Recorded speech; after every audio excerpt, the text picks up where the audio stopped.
আজকে কি খেয়েছিলাম সেটাই শেয়ার করছি। আজকে মাটির থালায় ভাত খেয়েছিলাম। এটা অনেক আগের একটা প্লেট। এই প্লেটটা মাটির থালায় খেতে একটা অন্যরকম ভালো লাগে। তো প্রথমে ছিল এই চিচিঙ্গা ভাজিটা এভারেস্ট ছিল, বেশি একটা ভালো লাগেনি। তো চিচিঙ্গা ভাজি দিয়ে মাখিয়ে মাখিয়ে ভাতটা খাচ্ছিলাম।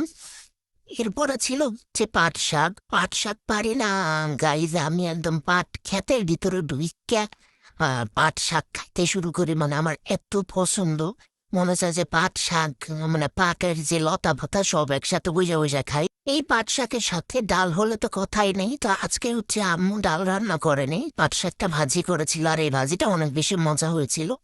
এরপরে নিয়ে এনেছি এই যে ভুট্টা, মাথা এটা দেখে লোভ সামলাইতে পারি না, একদম নিয়ে এনেছি। তো শসা দিয়ে মাথা রান্না করছিলাম মাছ।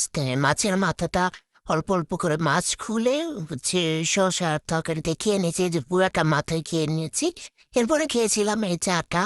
তারপরে পরোটা দিয়ে চাটা ভিজিয়ে ভিজিয়ে paste combination by best best এরপর খেয়েছিলাম এই পিৎজাটা অনেক বেশি মজা ছিল। এটা বাহিরে খেয়েছিলাম।